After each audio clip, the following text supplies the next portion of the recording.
The new Superman teaser is finally here, and it's revealed our first look at James Gunn's brand new DC universe. If you're wondering why there's a new Superman actor and who all those side characters are, then you're in the right place. So let's get started. So, how will Superman establish the new DCU? Well, it's not an origin story. Lois Lane and Superman are already a couple in this movie. She knows that Clark Kent is Superman, and he's already a few years into his career. In addition, metahumans and superheroes already exist in the DCU. That's why we see so many side characters in the trailer. So, who are they? First up, we have Hawkgirl, played by Isabella Merced. This is the Kendra Saunders version of Hawkgirl. In the comics, the original Hawkgirl was called Shaira Sanders. She was a reincarnation of an ancient Egyptian princess who was killed. Kendra Saunders, on the other hand, is actually Shaira's niece, but she's also part of the same chain of reincarnation because Kendra is the reincarnated version of an Egyptian angel. We only see her briefly in the trailer, but we can see that she has super strength and wings that allow her to fly.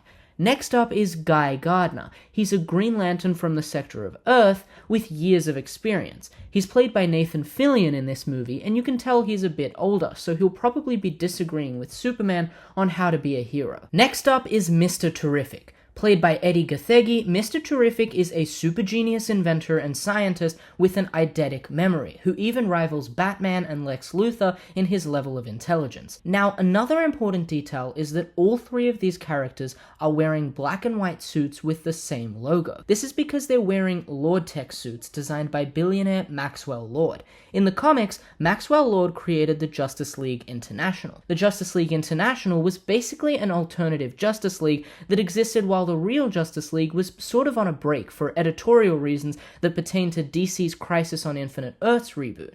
In the movie, it seems like the JLI are already active superheroes who are controlled by Maxwell Lord. They probably disagree with Superman because he's a free agent who isn't controlled by anyone. Next up is Metamorpho, played by Anthony Carrigan, who you might know from Barry. Metamorpho was a regular human being who was subject to scientific experiments. In the comics, Simon Stagg used the ancient orb of Ra to turn Rex Mason into Metamorpho, giving him the ability to transform into any element. In the trailer, we can already see Stagg Industries appear, which is the company owned by businessman Simon Stagg, so it's possible we'll learn how and why Metamorpho was created. Next up is everyone's favorite moment from the trailer. It's Krypto the Superdog. In the comics, Krypto was sent from the planet Krypton to Earth so that Superman would have a dog best friend to grow up with. Unsurprisingly, Krypto is also an alien with basically all of Superman's powers. Next up is Ultraman, or at least that's who we think this character is.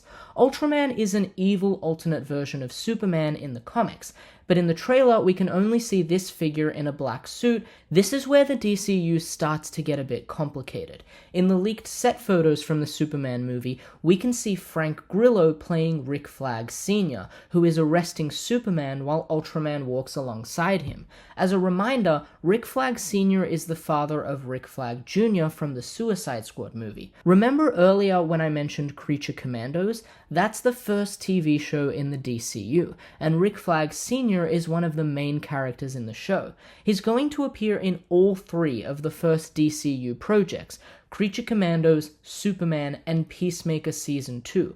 Apparently, in Superman, he'll be taking over the operations of Argus from Amanda Waller and going after Superman. Alongside him, we can also see the Engineer, who's a character that's going to appear in the future DCU movie, The Authority. But for now, that's pretty much everything we know about the new DCU. Let me know in the comments, what are you most excited to see in James Gunn's DCU? And does the reboot make sense to you? If you have any questions, put them down below and we'll make some new videos explaining them. And as always, thank you so much for watching, and remember to subscribe, and I'll see you in the next one.